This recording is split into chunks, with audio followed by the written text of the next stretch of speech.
రోమాపత్రిక 5వ అధ్యాయం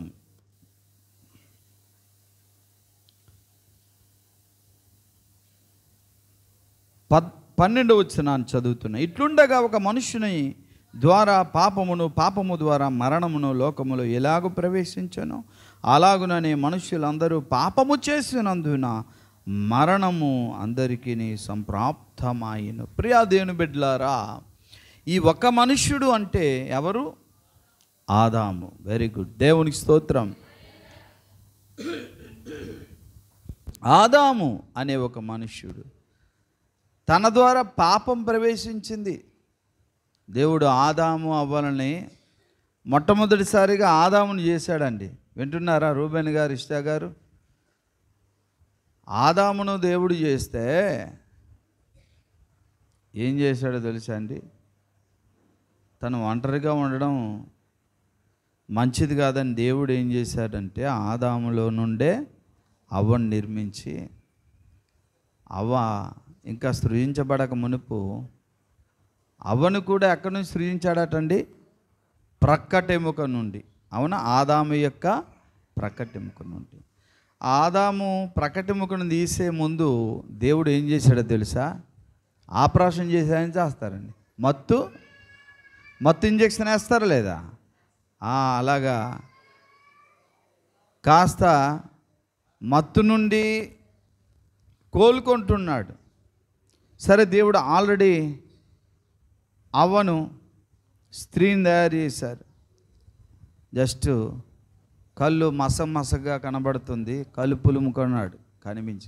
కనిపించేసరికి కళ్ళ ముందు దేవుడు లేరు.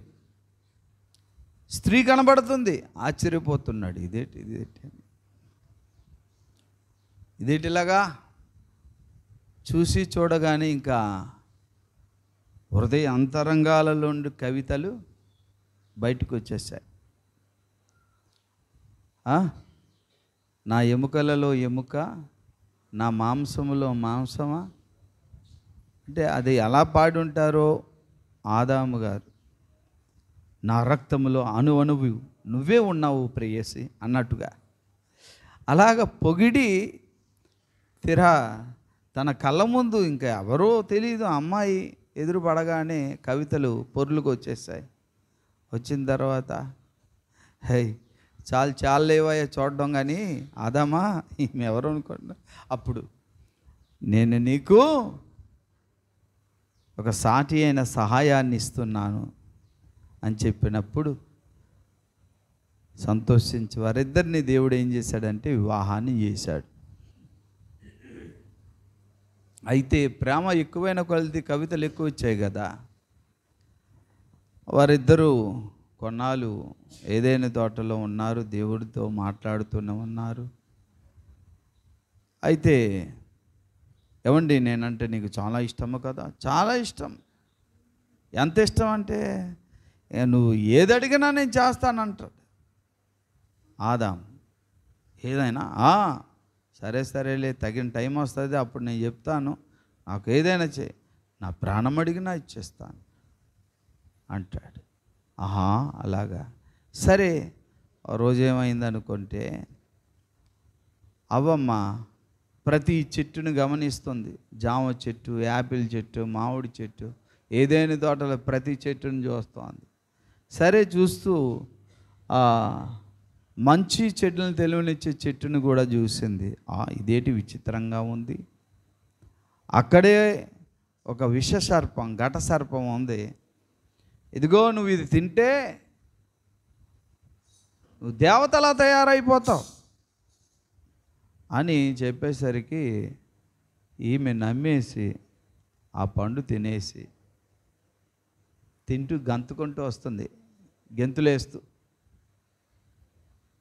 వచ్చేసరికి ఏమండి అని చెప్పగానే అయ్యగారు ఆదాము గారు ఏదో తపస్సులు ఉన్నట్టుకున్నారు, లేచాడు. ఏంటి అని చెప్పేసరికి ఏం తెస్తున్నావు, ఏంటి అలాగ అంత సంతోషంగా ఉన్నావు? నేను ఒకటి తెస్తున్నాను చెప్పుకోండి అని అంటుంది. చెప్పుకోవడం ఏంటి పిచ్చమహా, చెప్పు. లేదు, నేనంటే నీకు ప్రేమేనా? ప్రేమే. నీ చేతితో విషం ఇచ్చినా నేను తాగేస్తాను, నువ్వంటే అంత ప్రేమ అంటున్నారు. నిజమా? అయితే ఇదిగో నేను ఒకటి తెచ్చాను నీకోసం, తింటావు కదా? తింటాను. చెప్పు. చూపిస్తానేటి అంటున్నారు. అలా ఉంటుంది కదా ప్రేమ, ఆప్యాయత, అనురాగం భార్యాభర్తల మధ్య, ప్రేమికుల మధ్య. అప్పుడు ఆఖరికి చూపించంటే ఆ పండు చూపించి, ఇదిగో నేను తిన్నాను, మీరు కూడా తినండి అంటే, సరేనండి. ఆదాము కళ్ళ ముందు 2 ప్రశ్నలు. ఒకటి, దేవుడు చెప్పినట్లుగా అది తినకుండా దూరం చేయాలి, తింటే నేను చేస్తాను, ఆయన మాట వినాలి ఇప్పుడు, కాబట్టి తిన్ను. మరొక ప్రశ్న ఏంటంటే, నేనంటే నువ్వు చాలా బాగా ప్రేమ అన్నావు కదా, నేనంటే చాలా ఇష్టం అన్నావు కదా, కాబట్టి నేను ప్రేమ అయితే విషమైనా తాగేస్తున్నా అంటున్నావు కదా, అది తినొచ్చు కదా అంటారు కదండి. ప్రేమించుకున్న వాళ్ళు అలాగే అంటారు. కాబట్టి తినండి అంటే ఇదేంటి? ఇప్పుడు ఆమె తినకపోతే ఆమె ఒప్పుకోదు, తింటే ఆయన ఒప్పుకోడు, చచ్చిపోతాను. ఎవరి మాటకి ఇప్పుడు నేను లోబడాలి అని ఆఖరికి అమ్మో, దేవుడితోనైనా సమాధానం చెప్పుకోవచ్చు కానీ భార్యతో సమాధానం చెప్పుకోలేం. ఎందుకంటే ఆమె టార్చర్ నేను భరించలేదు, చాలా కష్టం. కాబట్టి ఇక తప్పదు. ఆడవాళ్ళు అలిగారు అనుకుంటే కెరటాల్లో ఎగసిపడుతుంటుంది. ఆ కెరటాలు ఆపడం చాలా కష్టమని తెలిసి, దేవుడికి ఎలాగో ఒకలా చెప్పుకోవచ్చులని ఎరిగి తెలిసి ఆమె ఇచ్చిన పండు తీసుకొని తిన్నాడు, అంతే. అప్పటి నుంచి స్టార్ట్ అయింది మానవునికి కౌంట్ డౌన్, పాపము మరణము. ఎలాగనుకుంటే ఈరోజే కోసి తెచ్చినటువంటి నిండుగా కనిపించే ఒక వంకాయ ఉందనుకుందాం. తెచ్చిన రోజు నిగనిగలాడుద్ది, తర్వాత 2 రోజుల తర్వాత కాస్త వాడినట్టు కనిపిస్తుంది, 5 రోజుల తర్వాత కాస్త కుడతలు పడినట్టుగా, 7-8 రోజులు ముడతలు పడిపోతుంది, 10 రోజులు 15 రోజుల తర్వాత అది మళ్ళీ అసలు ఉంటుందో లేదో అలాగైపోద్ది, గాలి మొత్తం తీసినట్టుగా. అలాగా పాపము ప్రవేశించిన తర్వాత ఆదాము అవ్వలకు, వారికి పుట్టిన బిడ్డలకు మరణం అనేది అలాగునే ప్రాప్తించిందట. అండి, ఇప్పుడు చిన్నప్పుడు ఫోటోలు చూడండి, ఇప్పుడున్న ముసలమ్మల ఫోటోలు ఎంత బాగుంటారండి. ఆ కాలానికి ఆమె అందగత్తె, ఆ బోసిపళ్ళు, ముడతలు పడిపోయినట్టు మొహం, వంగిపోయిన నడుము. కానీ అప్పుడు ఆమె అందగత్తె. ఎలాగ ఏర్పడిందంటే మరణము లోపల నుండి ప్రవేశించి మనిషిని క్షీణ దశలోనికి తీసుకొచ్చింది. అది ఎవరికి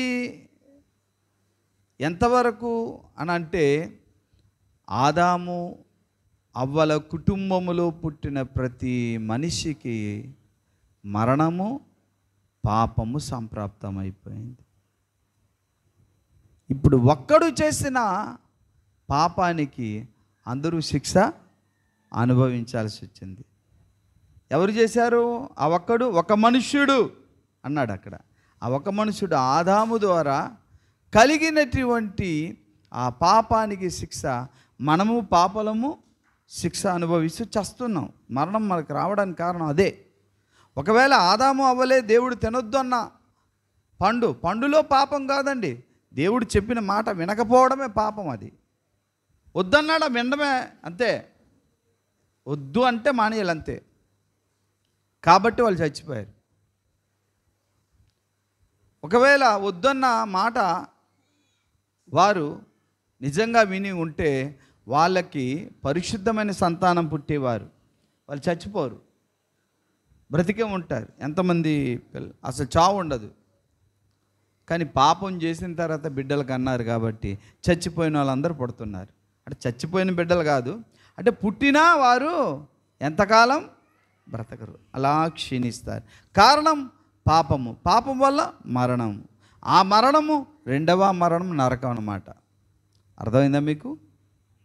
కనుక ప్రియ దేవుని బిడ్డలారా, ఒక్కని వల్ల వేల లక్షల కోట్ల మంది పాపులు, మరణ ప్రాప్తులు, నరక ప్రాప్తులు అవుతున్నారు, శిక్షకు అర్హులవుతున్నారు.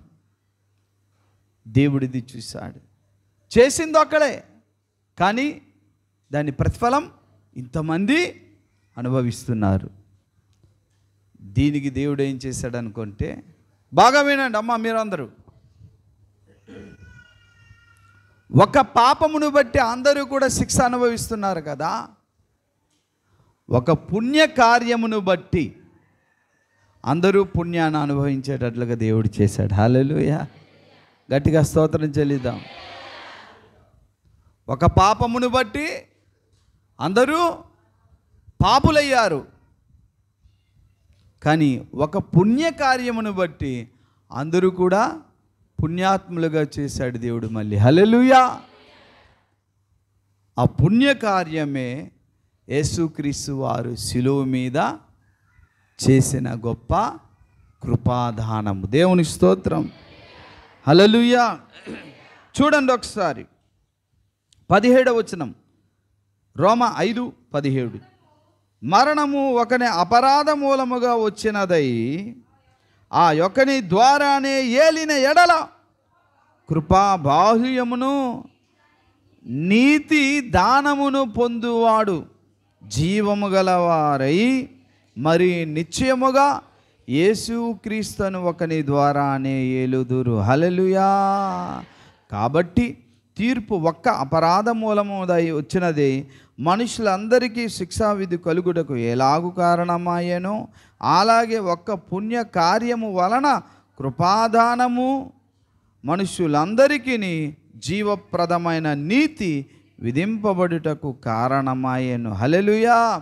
వినండి, ఒక్క పాపమును బట్టి అందరూ పాపులైనట్టుగా ఒక్క పుణ్యకార్యమాట 18వ వచనంలో చూసారా?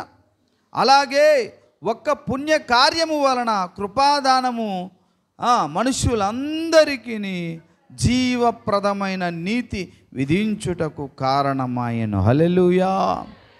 బాగా వినండి ప్రియులారా, ఈ మాట నేను ఎందుకు తీసుకున్నానంటే, ఇక్కడ 17వ వచనములో అక్కడ చూడండి, కృపాబాహుల్యము నీతి దానము, అది ఉందా లేదా? నీతట దానమును, దానము అంటే చెప్పండి, దానము, దాన ధర్మము. అర్థమైందా అమ్మా కనకతల్లి? దానము అంటే ఎవరో మనకు ధర్మము చేయుట, దానము చేయుట. ఇప్పుడేమో నీతి దానం చేశాడట. ఎవరు చెప్పాలి? యేసయ్య. గమనించండి, ఇది మీకు బాగా అర్థం అవ్వాలంటే, మొన్న 2 రోజులు సహోదరి వెంకటలక్ష్మి పాపం 2 days చాలా చక్కగా నైట్ వరకు కూడా విన్నారు, చాలా సంతోషించారు. అప్పుడు బయలుపరిచిన ఒక ఉపమాన రీతి దేవుడు అంటే ఆ విషయాలు తనకు అర్థం అవ్వడానికి దేవుడు నాకు బయలుపరిచాడు. దేవుడు తన నీతిని దానం చేశాడట, దేవుడు తన పరిశుద్ధతను మనకు దానం చేశాడట. దాన్ని మనం ఎలా అర్థం చేసుకుంటాము? ఉదాహరణగా మనము ఒక రాజ్యములో ఉన్నాం, ఒక ఊరిలో ఉన్నాం. ఓ ముగ్గురు వారు ఒక గుడిసె కట్టుకొని, ఆ గుడిసెలో భార్య, భర్త, ఆ కొడుకు ఉన్నారు. పాపం చాలా కడుబీదలు, కట్టుకోవడానికి కూడా సరైన బట్టలు లేవు. గుడిసె వర్షం పడినా కారిపోద్ది, గాలేసిన అలాంటి బీదరికం, సరైన తిండి లేదు. కానీ ఎదురుగా ఉన్న రాజ్యంలో మాత్రము ధనికులు ఉన్నారు, అక్కడ రాజు ఉన్నాడు. అయితే ఒకసారి అక్కడ పెళ్ళి జరుగుతూ ఉంటే వీళ్ళు వెళ్ళి ఆ పెళ్లి విందులోకి వెళ్ళలేరు కదా, వాళ్ళందరూ భోజనాలు చేసి పడేసినటువంటి ఆ ఎంగిలి ఇస్తరాకుల్లో కొన్ని మెతుకులు వస్తాయి కదా, అవన్నీ ఊర్చుకుంటూ ఒక గిన్నెలోనో చెంబులోనో ఎత్తుకొని అది ఇంటికి తీసుకెళ్ళి తింటున్నారు. లేదా పెళ్ళిళ్ళు పేరంటాలు ఏమి లేనప్పుడు ఇంటింటికి వెళ్ళి అడుక్కుంటూ బ్రతుకుతూ జీవనాన్ని కొనసాగుతున్నారు. సరే, రాజుగారు ఆ త్రోవన వస్తూ పోతుంటారు కదా, చాలాసార్లు గమనించి చూసి, అయ్యో వీళ్ళు చాలా కడు బీదలు, దరిద్రులు, కనుక ఇటువంటి బీదలు దరిద్రులు నా రాజ్యములో ఉన్నారంటే నా రాజ్యానికే అప్రతిష్ట, కాబట్టి నా రాజ్యంలో బీదలు ఉండకూడదే, కాబట్టి వీళ్ళకు నేను తగినంత సహాయం చేసి అందరిలాగానే వీళ్ళకు కూడా ఒక స్తోమతను, ఒక హోదాను నేను కల్పిస్తానని ఆ రాజుగారు ఏం చేశారనుకుంటే, అడుక్కున్న ఆ బీద వాళ్ళ దగ్గరికి వెళ్ళి, ఇదిగో మీరు రండి అని పిలిపించి వాళ్లకు ఓ 10 ఎకరాల పొలం, ఒక మంచి ఇంద్రభవనం లాంటి మంచి బిల్డింగు, ఆ బంగ్లాలో పనిచేసే పనివారిని, కావలసిన ఒక సంవత్సరం వరకు కావలసిన ఆహార పదార్థాలు అన్నీ, ఇకపై మీరు వ్యవసాయం చేసుకొని వ్యాపారం చేసుకొని మన రాజ్యంలో ఎవరెవరైతే ఇలాగున్నారో హుందాగా మీరు అలాగనే ఉండండి, ఇకపై మీరు ఈ భిక్షాటన, ఈ అడుక్కోడాలు గట్రా మీరు చేయకండి, సరేనా? అలాగే బాబాయ్ అన్నారు. చాలా సంతోషించారు. రాజ్య ప్రజలందరూ చూశారు, ఆహా, రాజుగారు నిజంగా ఆ దరిద్రుల్ని, అడుక్కున్న వారికి, నిన్నండి మా పెళ్ళిలో ఆ ఇంగ్లీష్ రాకుల్లో ఊర్చి తిన్నారండి, కానీ ఈరోజు జమీందారులు అయిపోయారు. నిజంగా రాజుగారు గొప్పవారండి. రాజుగారు దయ వల్ల, రాజుగారి దానం వల్ల, రాజుగారి ధర్మం వల్ల వీళ్ళు కడుబీదలైన వీరు ఏమయ్యారండి? ఇప్పుడు జమీందారులు అయ్యారు, ఆస్తిపరులు అయ్యారు, ధనికులు అయ్యారు. ఓకేనా? సరే, అయిందండి. ఓ వారం రోజులు అయిన తర్వాత వీళ్ళు ఎలా బ్రతకాలండి? సమాజంలో మధ్యతరగతి కానీ ధనికులు కానీ ఎంత హుందాగా బ్రతుకుతున్నారో అలాగనే బ్రతకాలి. చక్కటి బట్టలు ఇచ్చాడు, అన్నీ ఇచ్చారు, ఏ కొదువు చేయలే. వ్యాపారం చేసుకోవడానికి పొలాలు ఇచ్చాడు, ఇవి పండించుకోవడానికి, వ్యవసాయం చేయడానికి పొలాలు, పండించుకోవడానికి కావలసిన విత్తనాలు ఇవన్నీ ఇచ్చాడు. కాబట్టి వాళ్ళు ఎలా బ్రతకాలి? 10 మందిలో గౌరవంగా, 10 మందిలో గౌరవం వచ్చేటట్లుగా హుందాగా బ్రతకాలా లేదా? బ్రతుకుతాడా లేదా? అన్నీ వచ్చాక చెప్పండి.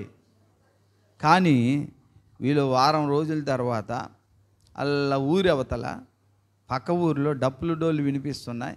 ఏంటంటే పెళ్లి భోజనాలట అని చెప్పగానే, అరే పెళ్లి భోజనాలట అనుకుని మరలా ముగ్గురు ఏం చేశారంటే, పాత బట్టలు, పాత సంచులు, పాత గిన్నెలు తీసుకొని పెట్టి భుజాల మీద వేసుకొని ముగ్గురు మరలా బయలుదేరి సరే మొత్తం ఊర్చుకొని తీసుకొస్తున్నారు. అది చూశారు.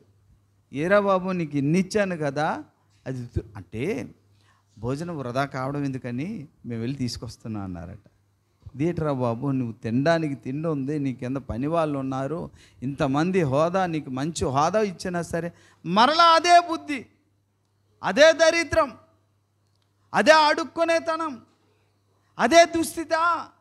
నేను నీకు దానం చేశాను, నేను ఆస్తిని ఇచ్చాను, నీ స్థానం అది కాదు, ఇదిగో జమీందారుగా ఉండాలి, 10 మందిలో మంచి పేరు ప్రఖ్యాతగా సంపాదించుకోవాలి నువ్వు, కానీ మళ్ళీ ఆ స్థితిలోకి వెళ్ళావేటి నువ్వు అని అంటే, లేదండి వాళ్ళందరూ ఆ అన్నాలు వేస్ట్ చేస్తున్నారు, ఆ అన్నాలు వేస్ట్ చేయడం ఎందుకు అనుకుని మేము తీసుకొస్తున్నాం అని అంటే, ఇక వీడి జీవితంలో వీడి ఇంతే.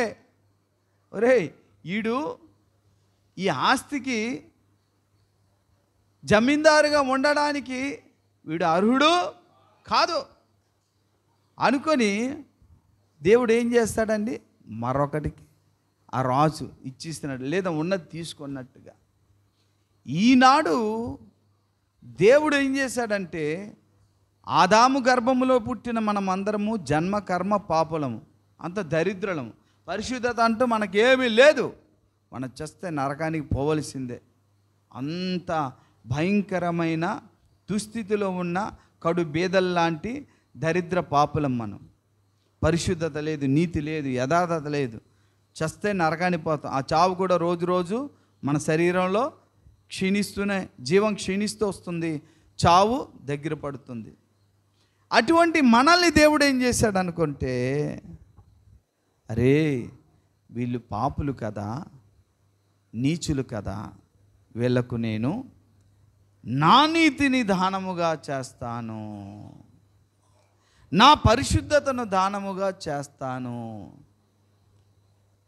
నా ఆస్తిని వారికి ఇస్తాను, నా రాజ్యాన్ని ఇస్తాను, నా నిత్య జీవాన్ని ఇచ్చేస్తాను అని దేవుడు అన్నీ దానం చేసి ఆ ఊరి వెలుపల ఉన్నటువంటి కడు బీదలు అడుక్కున్న వారి మనల్ని ఏం చేశారు? జమీందారులు చేశారు, పరిశుద్ధులు చేశారు, నీతిమంతులుగా చేశారు. ఆ పరిశుద్ధత, ఆ నీతి, ఆ నిత్య జీవము, ఆ ఆస్తి ఎవరి వల్ల కలిగింది? ఎవరి దానం వల్ల కలిగింది? రాజుగారి యొక్క దానం వల్ల, రాజుగారి ధర్మం వల్ల. అవునా? ఈ రోజున పరిశుద్ధత, నీతి, పరలోకము, నిత్య జీవము ఎవరి, వినండమ్మా, ఎవరి దయబట్టి కలిగింది మనకు? చెప్పాలి. పరిశుద్ధత అనేటటువంటి ఆస్తి, నీతి అనేటటువంటి ఆస్తి నాకు ఎవరు దానం చేశారో? ఇప్పుడు చదివామా రోమపత్రికలో, నీతి అనే దానము. కాబట్టి ఆస్తి సంపాదిస్తే మనం ధనికులైనట్లుగా, అలాగనే దేవుడిచ్చిన నీతిని బట్టి మనం నీతిమంతులమయ్యాము, దేవుడిచ్చినటువంటి పరిశుద్ధతను బట్టి పరిశుద్ధులమయ్యాము, రాజుగారు ఇచ్చిన ఆస్తిని బట్టి హుందాగా మనం ఏమవుతున్నామంటే 10 మందిలో జమీందారులుగా తిరగాలిక. ఇంకా అడుక్కొని బుద్ధులు ఉంటారే, నిన్నటి వరకు అలాగ ఉన్నాయి, ఇక ఆ బుద్ధులు మారవా అని అడుగుతారా లేదా 10 మంది?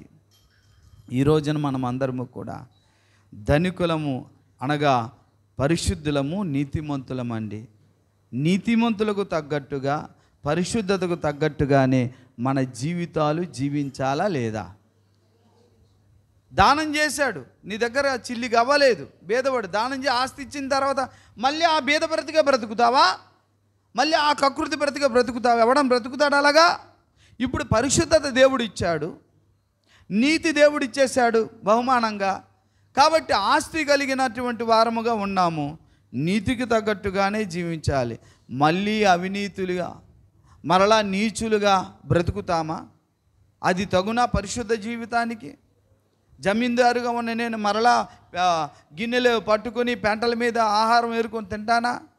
ఇప్పుడు నేను పరిశుద్ధుడను, మరలా ఇంకా పాపాన్ని మూట కట్టుకుంటానా? నేను నీతిమంతుడను, మరలా వెళ్ళి పాపం నెత్తి మీద పెట్టుకొని బురదలో దొరుకుతానా? అది నాకు తగుద్దా? నా స్థాయికి తగుద్దా ఇప్పుడు?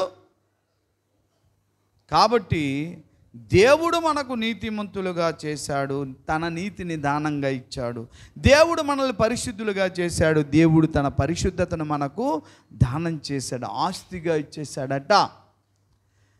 కాబట్టి ఎవరైనా మిమ్మల్ని ఇలా అంటారు, ఏమా యేసయ్య చర్చికి వెళ్ళిపోతున్నావు, నువ్వు దేవుడు బిడ్డవా, నువ్వు నీతిమంతురాలు అయిపోయావా అని నిన్ను అడిగారు ఎవరో. ఇప్పుడు నేను మిమ్మల్ని అడుగుతాను, చెప్పండి అమ్మ, మిమ్మల్ని అడుగుతా, ఏంటి మీరు నీతిమంతులా? యేసయ్య దగ్గరికి వెళ్ళి నీతిమంతులు పరిశుద్ధులు అయిపోయారా అని అడిగారు అనుకో, ఏమంటారు మీరు? పరిశుద్ధులు అయిపోయారా మీరు? చెప్పండి, చెప్పండి అమ్మా. నీతిమంతులు అయిపోయారా? అయిపోయారా అని లోకం అంటుంది. అయిపోయారా మీరు నీతిమంతులు, పరిశుద్ధులు అయిపోయారా? ఏమంటారు మీరు? చెప్పాలి. ఏం బాబు, పరిశుద్ధుడు అయిపోయా, నువ్వు అయిపోయావా? నీతిమంతుడు అయిపోయావా? చెప్పండి. అది ఆ నిశ్చయత, ఆ గ్యారెంటీ ఉండాలి. ఎస్, నేను పరిశుద్ధుడనే, నీతిమంతుడనే. నిన్న బికారునే, రాజుగారు నాకు ఆస్తి ఇచ్చేశాడు, ఇప్పుడు నేను జమీందారునని ఎలా చెప్పగలుగుతావో? నిన్నటి వరకు పాపిని, యేసు తన నీతిని దానం చేశాడు, యేసయ్య తన పరిశుద్ధతను దానం చేశాడు. ఇక్కడ అది నా ఆస్తి, నేను పరిశుద్ధున్నే, జమీందారునే, నేను నీతిమంతున్నే కాదనడానికి నీకు అక్కడ హక్కు? అని రాసి ఇచ్చేశాడు, దానం చేశాడు. ఇచ్చిన దానం తిరిగి తీసుకోడు ఆయన, నాదే అంతా, ఎవడు తీసుకోవడానికి హక్కు లేదు. అందుకే ఆయన పాడాడు, నీ నీతి నాకు ఇచ్చి నీ నిత్య రాజ్యం ఇచ్చావు, నీ మనస్సు వెన్నయ్యే. అంత బాగా రాశాడండి ఆయన. నీ నీతిని నాకు ఇచ్చి దానం చేసావు, ప్రాణదానం చేసావు, నీతిని దానం చేసావు. ఎంత గొప్ప దేవుడు. నీ మనసు వెన్నయ్యా. ఇకపై మనము నీచులుగా జీవించకూడదు. జమీందారుకు తగ్గట్టుగా హోదాలో జీవించాలి, పరిశుద్ధులకు తగ్గట్టుగా హోదాలో జీవించాలి. మరో మాట చెప్పేసి ముగిస్తాను, బాగా వినండి.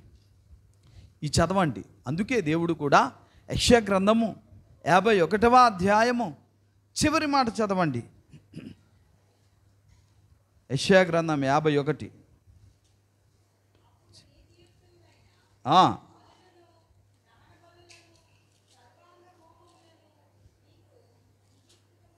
ఏదమ్మా? యెషయా 50. ఉండండి, అది కాదు, నేను తప్పు చెప్పాను బహుశా. 54 అండి. 54 చివరి మాట అండి, చివరి మాట. యెహోవా యొక్క సేవకుల నీతి నా వలన కలుగుచున్నది, ఇది వారి స్వాస్థ్యము. దేవునికి స్తోత్రం. అమ్మా, మనకు కలిగిన నీతట దేవుని వల్ల, యేసయ్య వల్ల కలిగిందట. అదట స్వాస్థ్యమట. స్వాస్థ్యం అంటే ఏంటో తెలుసా? తండ్రి స్వాస్థ్యం కొడుకులకి, మనవళ్ళకి, ముని మనవళ్ళకి అందినట్టుగా స్వాస్థ్యం అంటే ఆస్తి. ఏ ఆస్తి అండి ఇది? మరియమ్మ గారు, ఇది ఏ ఆస్తి? పరిశుద్ధత అనే ఆస్తి, నీతి అనే ఆస్తి. ఎవరి వల్ల కలిగింది? నా వలన, అంటే యేసయ్య వల్ల కలిగిందని చెప్తున్నాడు ఆయన. యేసయ్య వలన మనకు నీతి ఆస్తిగా కలిగింది. యేసయ్య వలన మనకు పరిశుద్ధత ఆస్తిగా కలిగింది. యేసయ్య వలన మనకు ఆ పరిశుద్ధత యేసయ్య మనకు దానం చేశాడు. యేసయ్య వలన మనకు యేసయ్య తన యొక్క పరిశుద్ధత, నీతి అనే ఆస్తిని, స్వాస్థ్యాన్ని మనకు దానముగా ఇచ్చాడు. అది మనది, మన సొత్తు. ఎవరు తీసుకోవడానికి వీలు లేదు. అర్థమైందా? రాజుగారు నాకు దానం చేశాను, నువ్వు తీసుకెళ్ళిపోవడం రా, ఇది నా పేరునుంది, ఇది నా హక్కు అని లోకానికి నువ్వు చెప్పగలగాలి. అందుకే లోకం నిన్ను అప్పుడప్పుడు ఎంచుతారు. నువ్వు దేవుడు బిడ్డవా, చర్చికి వెళ్ళిపోగానే నీతిమంతులు అయిపోయావా, మొన్నటి వరకు నువ్వు చేసిన పని నాకు తెలీదా, ఇప్పుడు చర్చికి వెళ్ళి బాప్తీసం పొందగానే నీతిమంతుడు అయిపోయావా, నువ్వు పరిశుద్ధుడివా అని అడిగినప్పుడు నువ్వేమంటావు? ఇప్పుడు చెప్పండి, ఈ మాటలన్నీ వినేసి ఏమంటావు? చెప్పు. ఎస్, ఆయన దానం చేశాడు, ఇచ్చిన దానం తీసుకుంటాడా? అది నా ఆస్తి. నీతట యెహోవా అనుగ్రహించిన స్వాస్థ్యమట. మన హక్కు ఎవడు లాక్కోవడానికి వీల్లేదు. ఎవడరా నువ్వు అనడానికి? నా ఇల్లు ఇది, నా ఆస్తే. నువ్వు చెప్పేదే పో, నేను పరిశుద్ధుడనే, నేను నీతిమంతుడనే, ఎవరు కాదనలేని, ఎవరు లాక్కోలేనటువంటి హక్కు, పరిశుద్ధత, నీతి యేసయ్య తన కృప ద్వారా మనకు అనుగ్రహించాడు. అంటే ఒకని వల్ల, పాపం వల్ల అందరూ పాపులైపోయారు. ఒకే పుణ్యకార్యం యేసయ్య వల్ల అందరూ పుణ్యాత్ములైపోయాము, పరిశుద్ధులమైపోయాం, నీతిమంతులైపోయాం. ఎలా కలిగింది అది? దేవుని దానము. దేవుని. ఇప్పుడు గమనించండి, ప్రతిరోజు బల్లారాధన ఎందుకు తీసుకోవాలి అని అంటే, బాగా గమనించండి. అరే, ఆ చర్చిలో బల్లారాధన తీసుకుంటారా? వచ్చే వారం తీసుకుంటారు. ఈ వారం వల్ల చేసిన తప్పులు, పాపాలన్నీ ఒప్పించుకొని తీసేసుకుంటారు. కాబట్టి మా చర్చిలో అలాంటి పాపాలు చేయరు, పాపం చేసిన వాళ్ళే బల తీసుకుంటారు అని అనుకుంటున్నారు ఆ ప్రబద్ధులు, దద్దమ్మలు. ఇది పాపం చేసిన వాడే తీసుకోవాలని కాదు. ముందుగా క్షమాపణ అడిగి, లేదా శిక్ష కూడా వస్తుంది. ప్రభు రక్త మాంసాలు ఎందుకు తీసుకోవాలంటే, నా రాకడ పర్యంతం ఇది చేయాలి, మీరు అంచెదినం మంది లేపబడతారని చెబుతూ, మనము దేవుని ముందు తీసుకునేటప్పుడు ప్రభు రక్త మాంసాలకి సిద్ధపడిన ప్రతి ఒక్కరూ తట్టడేసి, బొట్టడేసి, పాపాలు చేసేసి ఒప్పేసుకొని తీసుకుంటున్నారని భావన వద్దు. దేవుడు మనకిచ్చిన ఆస్తి అది. ఎలాగంటే గమనించండి, ఈ మాట కూడా వినండి. ప్రభు రక్త మాంసాలు మనకి ఎలా దొరుకుతుందంటే, ఈ ఒక్క మాట వింటే చాలు ఈరోజు ప్రసంగానికి. మనము నిన్నటి వరకు బికారులం, ఈరోజు ధనికులం, ధనవంతులం. కాబట్టి కొద్ది రోజులు తర్వాత, అంటే కొన్ని నెలల తర్వాత నాకు ఇచ్చిన 5 ఎకరాలు మరలా సంపాదించి 15 ఎకరాలు చేసుకున్నా. అప్పుడు 10 మందిలో నాకు గౌరవం ఉంటుందా లేదా? ఒక ఇంటికి మరో ఇల్లు కట్టుకున్నా, గౌరవం కాదా? ఓకే, గౌరవం. నేను కూడా మీలాంటి పెద్ద కుబేరుణ్ణి, గొప్పవాడిని అనుకొని ప్రజల ముందు ఫోజు కొట్టొచ్చు, అవునా? కానీ నాకు దానం చేశారు, చూశారు రాజు. అతని ముందుకెళ్ళి, రాజా, నేను వ్యాపారం చేసి మరో 10 ఎకరాలు కొన్నాను, కాబట్టి నేను ఇప్పుడు మీరు ఒక ఇల్లు ఇచ్చారు కదా, 10 ఇల్లు కూడా సంపాదించాను తెలుసా అని రాజు ముందు ఫోజు కొట్టి, నేను కూడా పరిశుద్ధుడనే, నేను కూడా నీలాంటి కుబేరుడినే, నేను కూడా రాజునే, నీలా దానం చేయగలను అని ఆయన ముందు ఫోజు ఎవరైనా చేస్తారా? ఫోజు కొట్టచ్చా? రే, నీకు ఇచ్చినవి అవన్నీ కూడా నావి, నేను దానం చేశాను, నా ముందు కాదు నీ ఫోజులు. లోకం ముందు చేయి పర్వాలేదు, నా ముందు అది కుదరదు అని అన్నట్లుగానే దేవుడు పరిశుద్ధత, నీతి మనకిచ్చిన తర్వాత ఆయన ముందుకెళ్ళి, ప్రభా ఈ వారం అంతా నీతిగానే బ్రతికాను కాబట్టి నాకు ప్రభరక్త మాంసాలు అంటావా? అనగలమా? అనకూడదు. కాబట్టే దేవుని ముందు వచ్చినప్పుడు మన నీతిని పక్కన పెట్టి, నీ కృపతో నాకు అనుగ్రహించు తండ్రి అన్న అడగాలి. అలా అడిగినంత మాత్రం నేను పాపం చేశాను ప్రభా క్షమించి ఇవ్వమనా? అందరు పాపం చేశారా? అర్థమవుతుందా మీకు? అర్థమైందా? అర్థం కాలా చెప్పండి. అంటే తాను ఇచ్చిన నీతి, తానిచ్చిన పరిశుద్ధతే. ఈ వారం అంతా నేను ఏ తప్పు చేయలేదు ప్రభా, నాకు ప్రభరక్త మాంసాలు ఇయ్యు అని అడగడానికి వీల్లేదు. పిచ్చి ఎదవా, ఆ పరిశుద్ధత, ఆ నీతి అంతా దేవుడే నీకు ఇచ్చాడు, ఆయన ముందు కాదు ఫోజు కొట్టడానికి. నాదెక్కడ నీతి ప్రభు, అంతా నువ్వే ఇచ్చావు. కాబట్టి నీ రక్తమాంసములు కూడా తీసుకోవడానికి యోగ్యత నా సత్ప్రవర్తన బట్టి కాదు, నా నీతిని బట్టి ఈ వారం రోజులు అది కాదు, కేవలం నీ దయతో ఇవ్వు ప్రభా, నేను బ్రతుకుతానని దేవుని ముందు రావాలి. అర్థమవుతుందా? మరి నీతి బ్రతకాలంటే ప్రజల ముందు సత్క్రియలన్నీ కూడా, ఎస్ నేను బ్రతికాను రైలాగా, నేను పాడాను, నేను పరిశుద్ధంగా జీవిస్తాను, ప్రజల ముందే కానీ దేవుని ముందు కాదు. ఎందుకో తెలుసా? ఆ ఆస్తి పాస్తి రాజుగారే ఇచ్చారు, ఆస్తితో మరికొంత నువ్వు సంపాదించుకొని ప్రజల ముందు ఘనత పొందుతావే తప్ప దేవుని నేను అంత పరిశుద్ధుని తెలుసా అని ఎప్పుడూ నోరు విప్పొద్దు. అనొచ్చు అలాగా? ఎవరి మీద ఆధారపడాలి? ఆయన కృప మీదనే ఆధారపడాలి. ఎందుకంటే మనకు చిల్లి గవ్వ కూడా మనదంటూ లేదు, అంతా ఆయన దానం చేసిందే. చిల్లి గవ్వ లాంటి నీతి, యథార్థత, పరిశుద్ధత మనకు ఏమీ లేదు. నోరు తెరచినా సమాధి, వారి నాలుక కింద సర్ప విషమున్నది, వారి పాదములు కీడు చేయడానికై పరిగెడుతున్నది, వారి చేతులు రక్తము చిందించుతున్నది. మన అడ్రస్ అది. కాబట్టి దేవుని ముందు వచ్చేటప్పుడు ఆయన పరిశుద్ధుడు, ఆయన ఇచ్చిన పరిశుద్ధతే తప్ప నాలో ఏమీ లేదు ప్రభువా, నీ దయతోనే నాకు ఇవ్వమని బల్లారాధనకు ముందు రావాలి. అలాగా అందరూ వస్తున్నారు. అందరూ తీసుకున్న వాళ్ళందరూ పాపాలు ఒప్పేసుకొని వారం చేసి, వారం అంతా పాపాలు చేసి ఒప్పేసుకొని తీసుకున్న వాళ్ళు కారు. రికార్డ్ అవుతుంది ఇది. అర్థమవుతుందా? కాబట్టి మనకు నీతి, ధర్మం ఏంటండి? పరిశుద్ధత ఎవరు దానం చేశాడు? ఎవరు ఆస్తిగా ఇచ్చాడు? దేవుడు. కాబట్టి ఆయన ముందు నాకు అంత నీతిని తెలుసా, ఈ వారం అంతా తప్పులు చేయకుండా బ్రతికిస్తాను తెలుసా అని ఆయన ముందు అనొద్దు. ఎందుకంటే ఆయనే నీకు ఇచ్చాడు. అలా బ్రతకాలి బిడ్డ, అలా బ్రతకాలి సమాజంలో.